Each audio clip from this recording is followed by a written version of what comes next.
Hello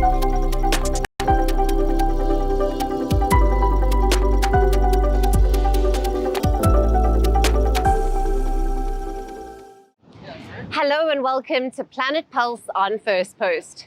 The Earth is constantly changing, and in recent years, for the worse. Summers are getting hotter and winters harsher. Rising sea levels, floods, droughts, wildfires, and torrential rain have been disrupting lives across continents. The fight against climate change is needed now more than ever. On this show, we bring you all the top stories on the climate crisis, its causes, its brutal effects, and the warriors helping to fight the menace. The UN nuclear watchdog chief is in Japan. In a first, he is touring the Fukushima facility. Yes, the site of one of the world's worst nuclear disasters, which left 13 million cubic meters of radioactive soil in its wake. That's enough contaminated soil to fill 10 baseball stadiums. Now, Tokyo doesn't know what to do with it, and the nuclear watchdog wants to help them figure it out. But the timing is crucial. This move comes just as Japan is inching closer toward nuclear power again. Despite intense backlash and an array of risks, the island nation wants to increase its reliance on nuclear energy. Will it work? Our next report tells you. It all began 14 years ago when a 9-magnitude earthquake struck Japan near its northeast coast. It caused a deadly tsunami that killed more than 18,000 people, wiped out entire towns, and spawned a nuclear disaster, the worst since Chernobyl. The tsunami flooded the reactors of the Fukushima Daiichi plant. This released vast amounts of radioactive material, contaminating about 13 million cubic meters of soil. That's enough to fill 10 baseball stadiums. Over the years, almost all areas in the Fukushima region have been declared safe. The contaminated soil has been collected and transported to interim storage facilities. But there is one hiccup.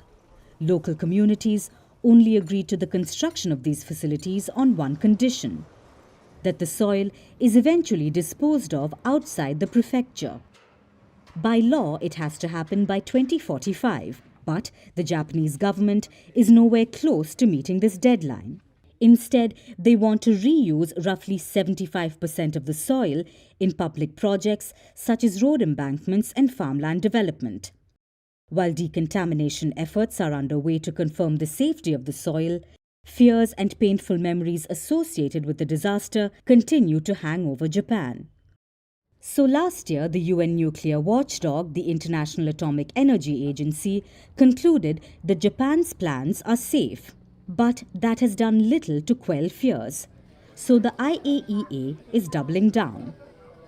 This week, the UN nuclear watchdog chief, Rafael Grossi, has made his first visit to the Fukushima facilities. He has toured the plant and seen the millions of tons of radioactive soil.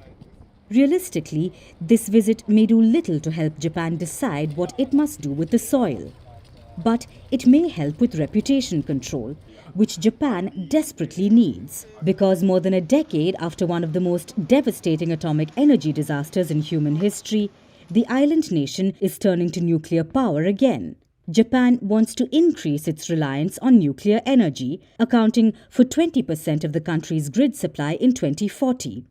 More than double the 8.5% share in 2023. And there are two main reasons why. First, emission targets, and second, energy security. Japan imports 90% of its fuels. It wants to cut back on carbon, given its pledge to achieve carbon neutrality by 2050. Japan also wants to be self-reliant. Since the wars in Ukraine and West Asia, fossil fuels have become more difficult to buy, while the demand for energy is soaring, thanks in part to the power-hungry artificial intelligence processing centers. After all, from nearby Taiwan to far-off US or Germany, nation after nation is bolstering its nuclear energy prowess. Japan wants to jump on the bandwagon as well. The plan sounds logical and mostly green. But there is a major caveat. Tokyo's reliance on nuclear energy remains risky. The country is vulnerable to powerful earthquakes and tsunamis. For instance, Japan planned to build a nuclear plant in the Noto Peninsula, but the project was scrapped after locals opposed it. Last year in January, the country witnessed its deadliest earthquake in over a decade in the same peninsula. More than 400 people were killed, and this tragedy would have been much worse had a nuclear plant been there. So Japan may want to forget its past and move towards the future, but by the looks of it, the island nation is stuck between the devil and the deep blue sea. The growing threat of climate change has intensified legal battles worldwide. Back in 2022, a significant lawsuit in Sweden was filed against the state by a group of young activists, including environmentalist Greta Thunberg. They sought stronger measures to combat climate change, arguing that the government's inaction violated human rights. However, legal complexities and procedural barriers shaped the outcome of their case. Sweden's Supreme Court ruled that the court can't order the government to take specific action. Our next report brings you more on the tossed lawsuit. The earth is burning. Glaciers are melting. Forests are disappearing. And heat waves are becoming unbearable. Climate change is no longer a distant threat. It is here, and it is relentless. But what happens when those in power refuse to act? In Sweden, a bold group of young activists decided they had enough. They called themselves Aurora and took their fight to court. Among them was Greta Thunberg, a name the world knows well.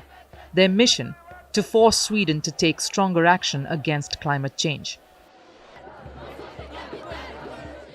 It was a legal battle like no other. In 2022, the group with 600 other young activists filed a lawsuit against the state. They argued that Sweden was violating the European Convention on Human Rights.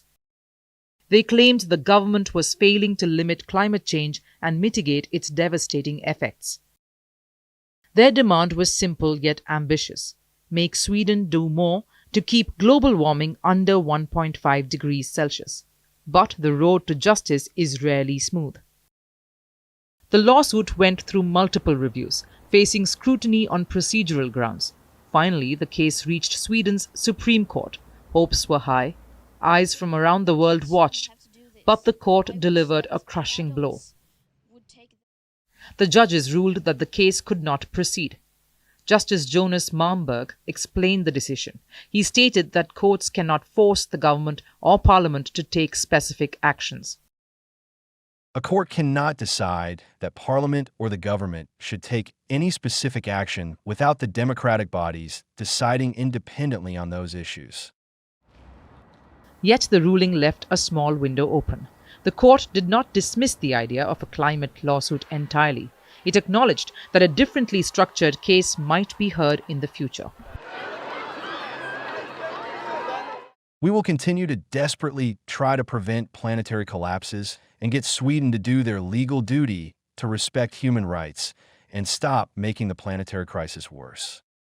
The ruling was a setback, but it was not the end. Aurora's legal and scientific coordinator vowed to keep fighting. Aurora will definitely continue fighting to prevent planetary collapses and to hold the Swedish state accountable for their illegal fueling of the climate crisis. The exact legal route that will take is not decided yet, but it's also important to note that the Supreme Court does not close the door for climate cases in Sweden, but it's still possible to bring such a case. Now, this is not the only one. Sweden's case is part of a growing global movement. Around the world, courts are becoming battlegrounds for climate action. However, the Swedish Supreme Court's decision highlighted a crucial issue. Individuals face steep challenges when suing governments over climate policies.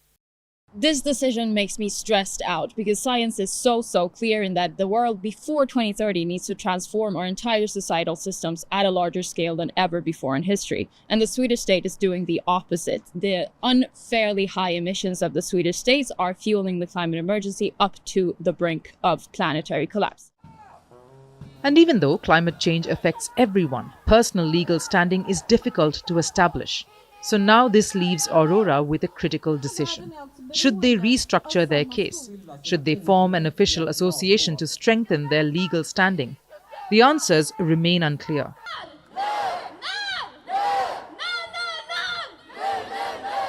One thing, however, is certain. The fight is far from over. As the planet continues to warm, as floods and wildfires rage, as ecosystems crumble, who will take responsibility and how long before it's too late? What if the key to solving the food waste and creating sustainable fuel was flies? In the UAE's desert, where innovation meets necessity, Circa Biotech is transforming discarded food into biofuel and alternative protein, all thanks to the black soldier fly. With ambitious plans to scale up operations, this groundbreaking startup is proving that sustainability isn't just about reducing waste. It's also about reimagining resources. Could insects be the unsung heroes of the green energy revolution? Our report gets you all the details. In the heart of the UAE's desert, where towering skyscrapers meet vast stretches of sand, a groundbreaking solution to one of the world's biggest environmental challenges is taking shape. Circa Biotech, a forward-thinking company based in Abu Dhabi's Al Ain region, is tackling food waste by turning it into a powerful resource, biofuel and alternative protein. And the secret behind this innovation? Insects.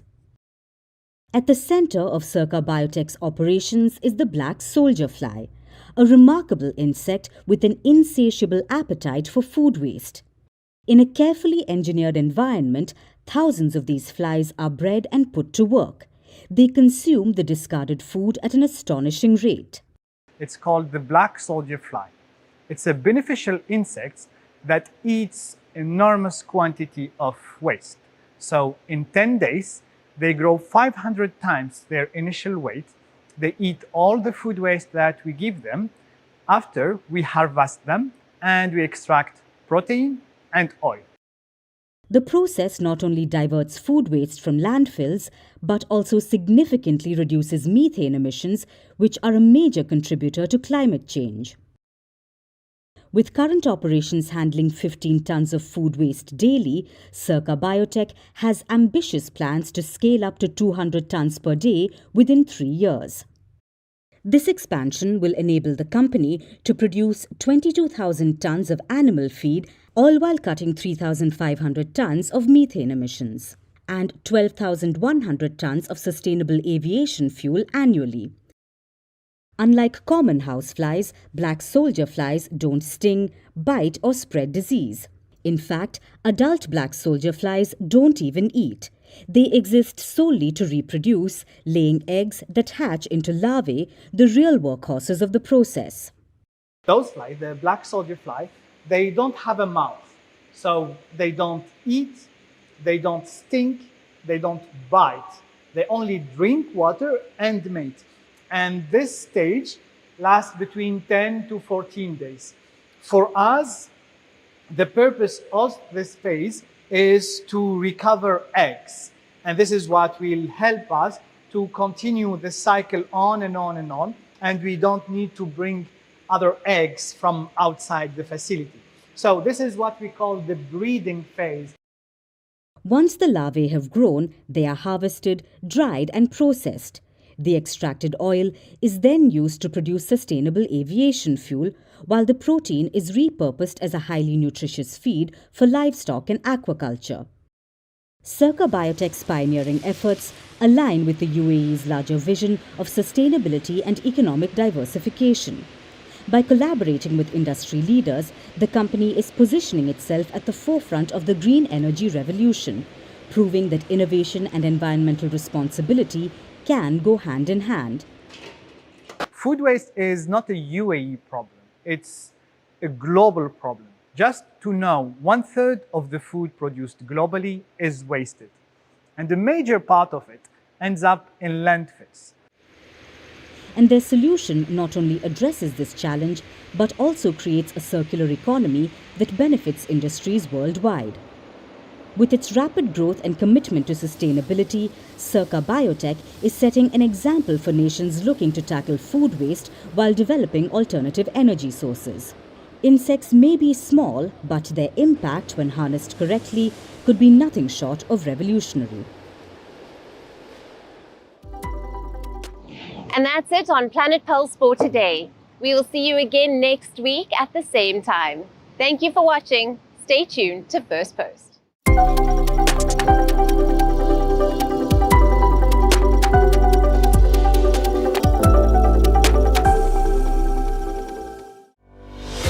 Merci beaucoup. Hi, how are you? Very well, thanks. Thank you for being here. Namaste, Mr. President. Bharat Kelogon, Komeri Namaste. How many people generally follow you in interviews? Typically in a month, we have viewers up to 150 million. That's more than twice the population of France.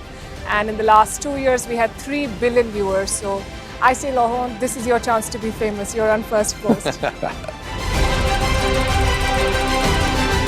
One word to describe your equation with Prime Minister Modi.